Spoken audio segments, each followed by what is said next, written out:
Olá, paz e bem, meu irmão, minha irmã, seja bem-vindo, bem-vinda a mais este encontro de pessoas interessadas no espírito de São Francisco, nas fontes franciscanas. Estamos hoje no 76º encontro e vamos começar a nos debruçar sobre a admoestação 25ª admoestação, que tem como título da verdadeira dileção. Trata-se de uma repetição da admoestação anterior. Nesta admoestação, Francisco retoma o tema da verdadeira dileção, já abordado na admoestação anterior. Só esse fato já demonstra a importância que ele dava a essa virtude, a maior de todas as outras virtudes, segundo Frei Egídio. Por isso também, o mesmo frade a coloca logo depois da fé. A semelhança entre as duas admoestações é tanta que parte da tradição franciscana as une numa única admoestação. Todavia, críticos mais abalizados, em vista da razão acima apontada, as mantêm em separado. As diferenças são poucas, mas significativas. Ao amor o irmão, da admoestação 24, acrescenta agora temer. E em vez de um irmão enfermo, agora Francisco põe o caso de um irmão ausente. Vejamos mais uma vez o texto. Da verdadeira dileção.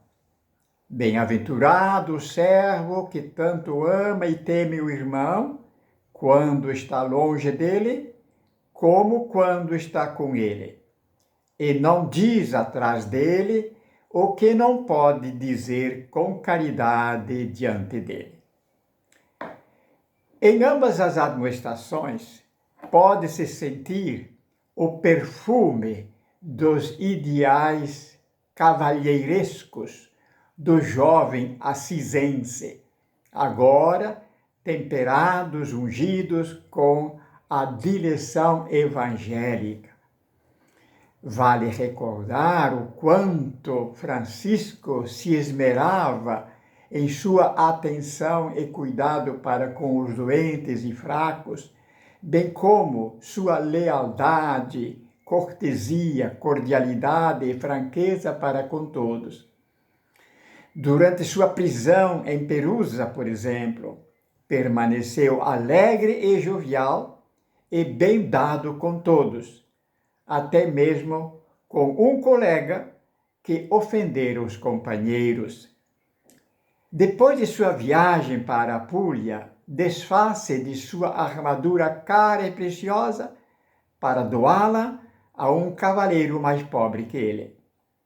De fato, Francisco, embora não fosse de família nobre, sempre aspirava ardentemente viver os nobres, belos e elogiáveis ideais da cavalaria.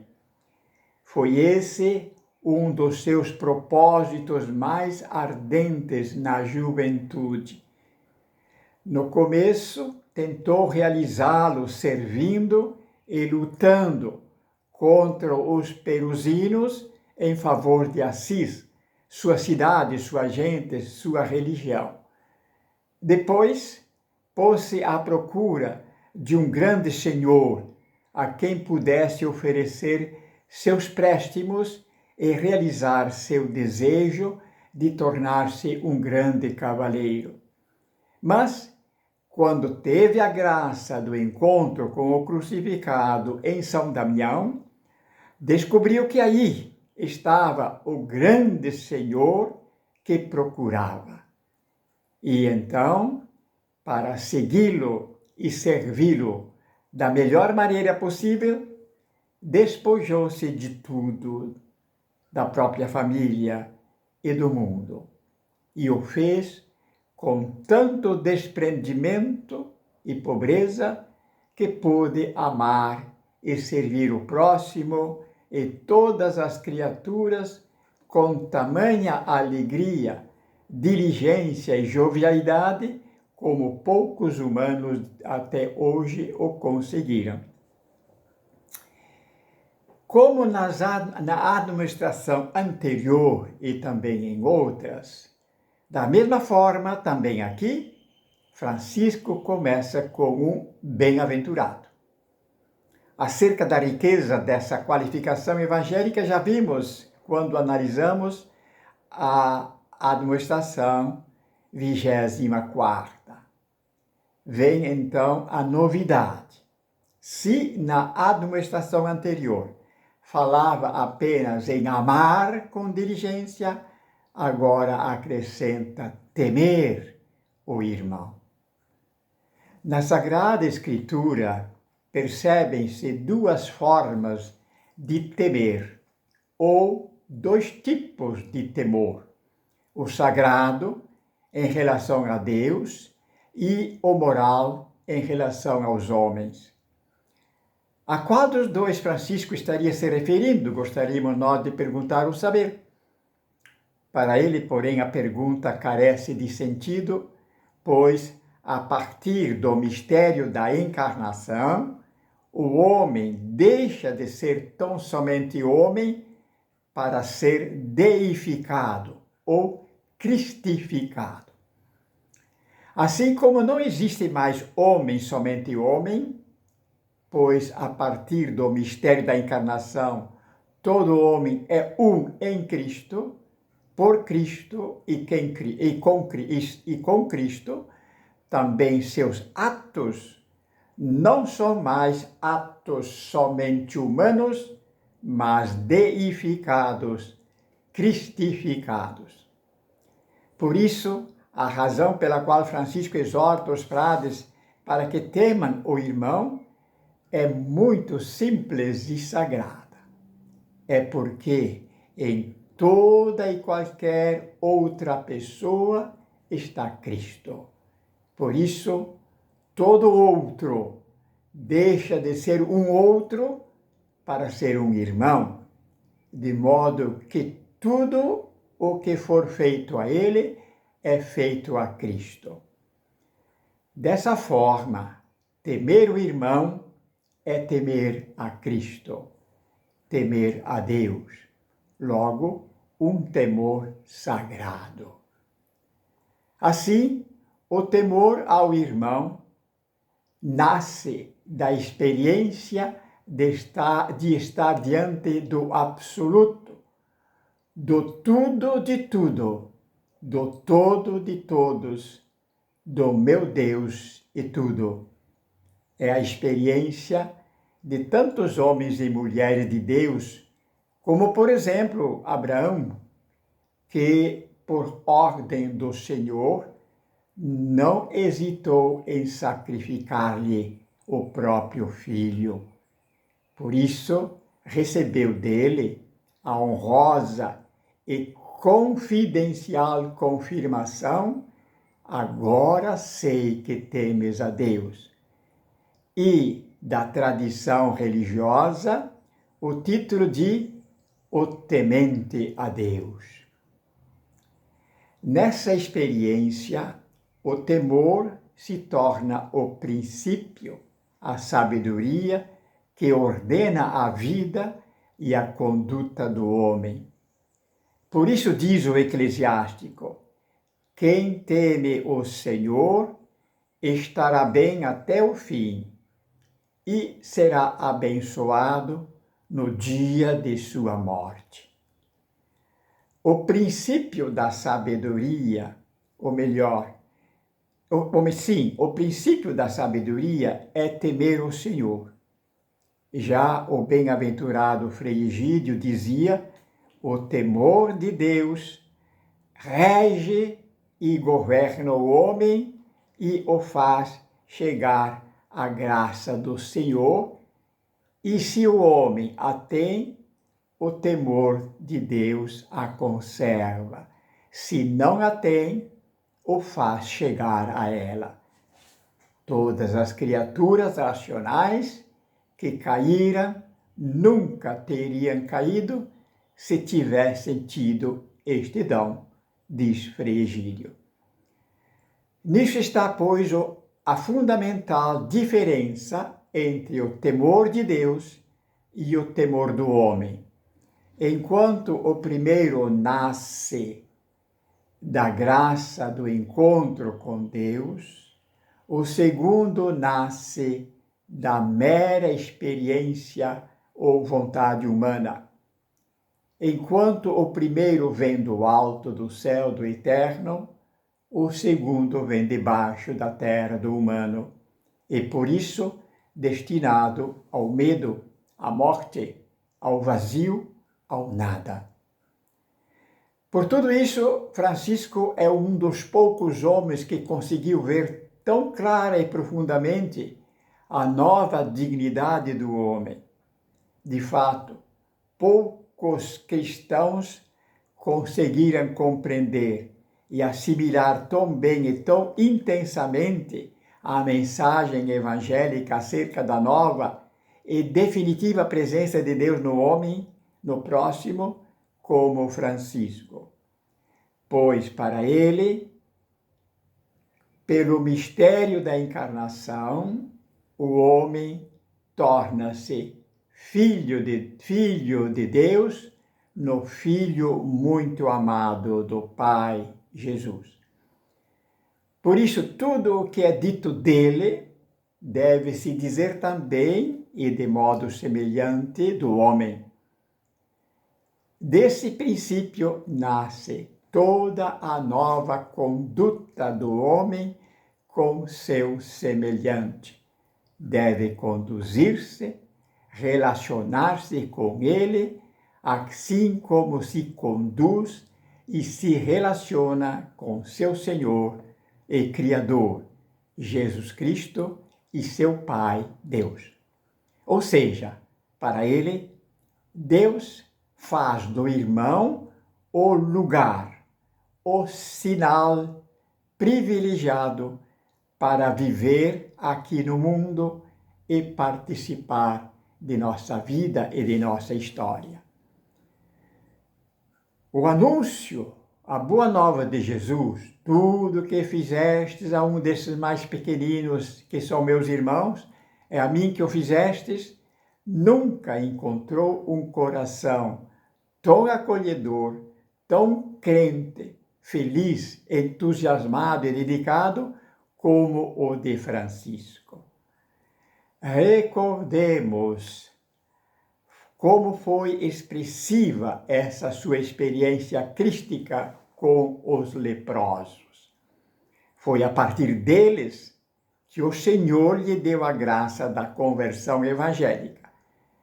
Por isso não diz em seu testamento que foi o leproso que o converteu, mas ele, o Senhor. A presença desse mistério era tão clara e comovedora que os chamava com o carinhoso codinome de meus irmãos cristãos. Estamos, portanto, meu irmão, minha irmã, diante do temor religioso, nascido da graça do encontro, do amor, e não do temor como medo, por estar diante da justiça que pode nos condenar, ou diante de alguma autoridade que pode nos punir, ou de mim mesmo, cuja consciência me oferece 1001 razão para me recriminar. Por isso, quem trilha o caminho dessa sabedoria, a direção, ou melhor, a sabedoria do temor, aos poucos, tudo e todos, principalmente o irmão, passa a ser visto como dom que o Senhor lhe dá e tratado com admiração, alegria e gratidão, fé e confiança. Dessa mesma forma, o temor leva-me a ter e a fazer de meu irmão um senhor e um mestre, meu senhor e meu mestre, merecedor, por isso, de minha honra, respeito, reverência e obediência. Quem ama e teme seu irmão, apraz fazer-lhe a vontade em tudo, menos naquilo que for contra a sua alma ou forma de vida. Por isso, diz Frei Egídio, este temor faz obedecer humildemente e inclinar a cabeça até o chão sob o jugo da santa obediência. É o que podemos ver em Cristo, que fez de seus discípulos, dos doentes, dos pobres, pecadores e até mesmo de seus carrascos e traidores, seus senhores e mestres. Obedeceu reverentemente a Judas, seu traidor, a Pilatos, Herodes e demais autoridades que o condenaram à morte, bem como ao Pai que o abandonou na cruz. Quem fez, ou melhor, quem faz o contrário, isto é, quem não teme, mostra não ter nada a perder, diz o bem-aventurado Frei Egídio. Por isso costuma trilhar o caminho da impiedade, do orgulho, da soberba, do amor próprio. Quem não teme, enfim, não consegue seguir sempre segue o caminho da tristeza individualista que brota do coração comodista e mesquinho. Este é o caminho de quem não teme. Por isso, quando se está tomado pelo vigor do dom do temor, não importa nem a presença e nem a ausência do irmão, porque quem nos une não é o amor de quem os une não é o amor de suas subjetividades, mas o amor de Cristo, que se empenha todo para fazer-se presente com sua direção, tanto num como no outro. Por isso, o temor do irmão conduz para a verdadeira caridade ou direção, que se opõe terminantemente ao amor anímico. O amor anímico ama o outro por amor a si mesmo, e não porque o outro é um presente que lhe é dado por Deus e amado por Ele.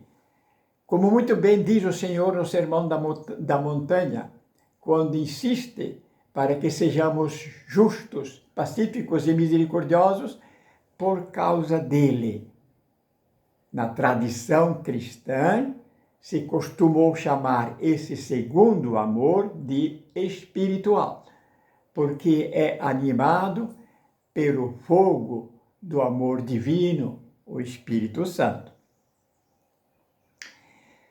O teólogo protestante Bonhoeffer descreve com muita precisão a diferença entre esses dois tipos de caridade. Diz Bonhoeffer, agora um longo trecho de Bonhoeffer: o amor anímico ama a outra pessoa por amor a si mesmo. O amor espiritual ama a outra pessoa por amor a Cristo. Por essa razão, o amor anímico procura o contato imediato com o outro. Não o ama em sua liberdade, mas como aquele que está preso a ele. Quer ganhar o outro, conquistá-lo por todos os meios. Assedia o outro, mostra-se irresistível, dominador. O amor anímico não dá valor à verdade. Relativiza-a, porque nada, nem mesmo a verdade, deve perturbar a relação com a pessoa amada. O amor anímico deseja o outro, sua comunhão, seu amor, mas não lhe serve. Ao contrário, antes o deseja também quando parece estar servindo. Por isso, sua busca é a da autossatisfação e nada mais. Até aqui, Bonhoeffer. No fundo, o amor anímico é um ladrão, pois quer o outro, o irmão, para si, para sua satisfação. Por isso, o religioso que quiser fazer jus ao ordenamento do amor e do temor, com os quais Cristo ungiu os apóstolos, deve passar também ele, como aqueles, pelo processo da conversão evangélica, isto é, passar do amor anímico, assentado no vigor da natureza, da carne, da lei e das demais conveniências pessoais, para o amor espiritual, a verdadeira dileção. Na segunda e última frase, Francisco exorta os irmãos para que não apenas evitem o pecado da detração ou maledicência, mas dá-lhes também o remédio, o caminho para libertar-se dele. Não dizer atrás do irmão o que não pode dizer com caridade diante dele. A detração faz parte dos assim chamados pecados da língua, mentira, calúnia, difamação, maledicência. Sua malícia é denegrir a fama, acima de tudo, pela divulgação, seja sem justa causa, de um pecado, vício ou defeito, mesmo que verdadeiro, do próximo. Além do mais, a detração vem acompanhada pelo pecado da covardia, pois quase sempre atinge o irmão que está ausente ou que não pode se defender. Por isso, Francisco diz que o caminho para evitar tão execrável vício é de sempre falar do irmão como se estivesse diante dele. Pois, como vimos acima, o irmão sempre nos transporta para o mundo do mistério, da transcendência, do sagrado, do divino, enfim, do próprio Senhor. Ora, quem em sã consciência ousará detrair seu Senhor, principalmente em sua própria presença? Por isso, segundo Tomás de Celano, Francisco mostrava-se sempre muito rigoroso e intransigente com os detratores, como podemos ver nesta passagem. Agora vamos dar uma longa citação de Tomás de Celano.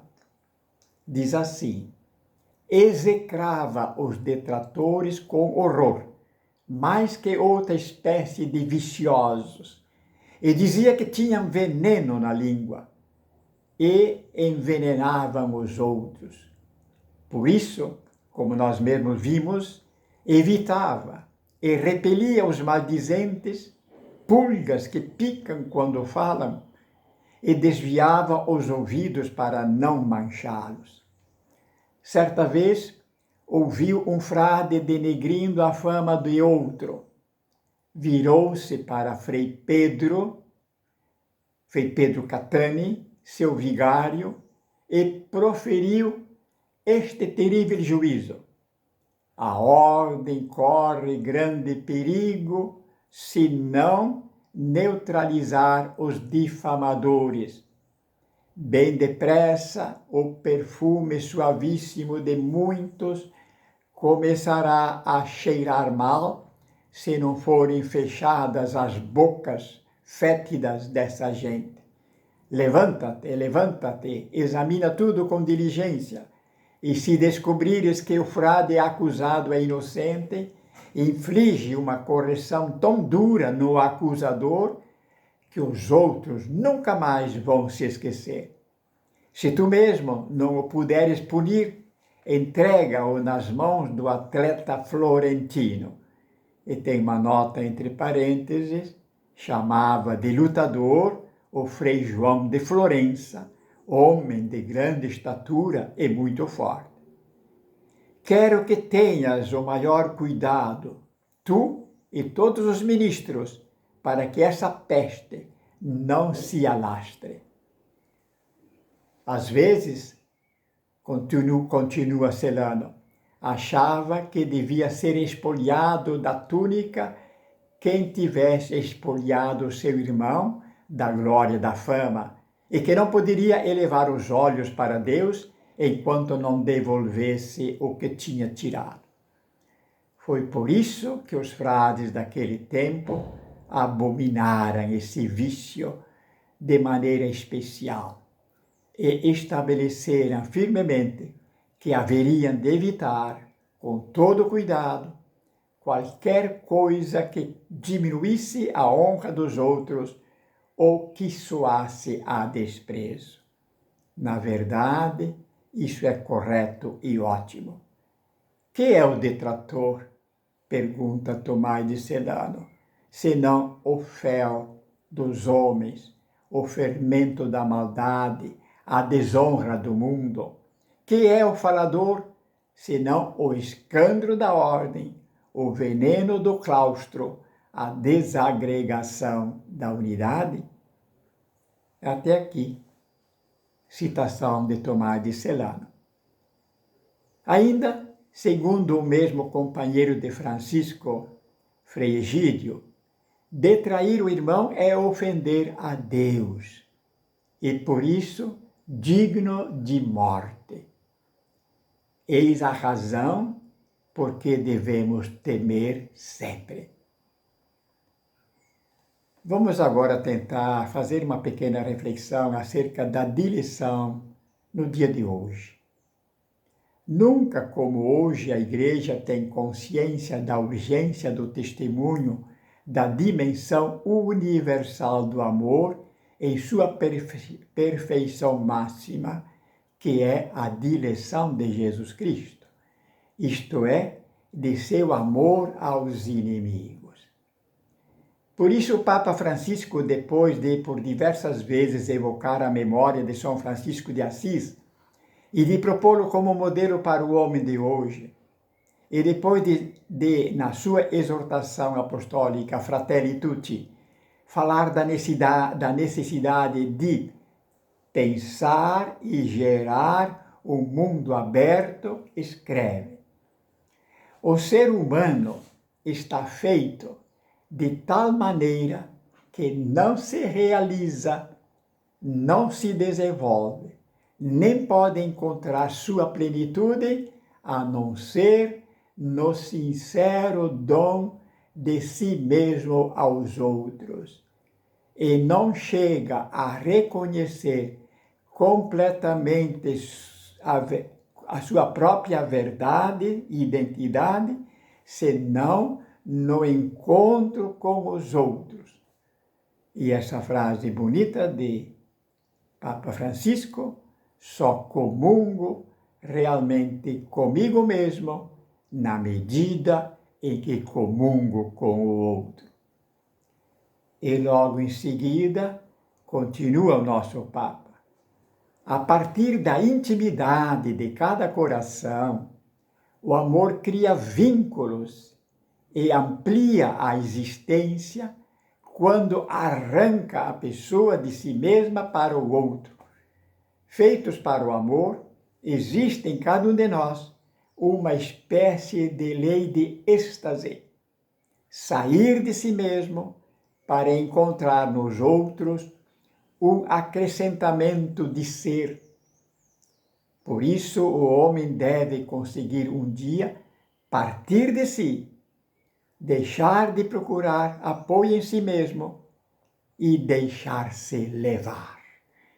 Por isso, todos os dias, a Igreja faz o memorial da origem desse ordenamento para a humanidade inteira, para o mundo e a criação toda, através da Santa Missa.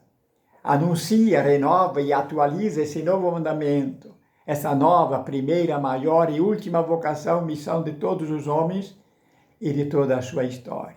Ouçamos. Na noite em que ia ser entregue, ele tomou o pão, deu graça e o partiu e deu a seus discípulos, dizendo: tomai e comei, isto é o meu corpo, que será entregue por vós. Do mesmo modo, ao fim da ceia, tomou o cálice com vinho, deu graças novamente e o deu a seus discípulos, dizendo: tomai e bebei, isto é o cálice do meu sangue, o sangue da nova e eterna aliança, que será derramado por vós e por todos para a remissão dos pecados. Fazei isso em memória de mim.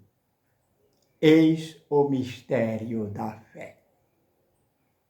Eis o mistério da fé significa: vejam e acolham a obra da confiança, da entrega, da doação, da direção de Deus a nós.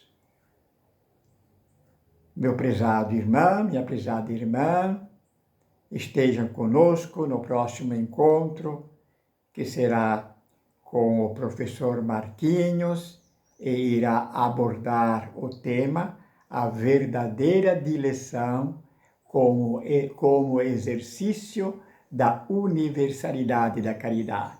Um grande abraço, paz e bem.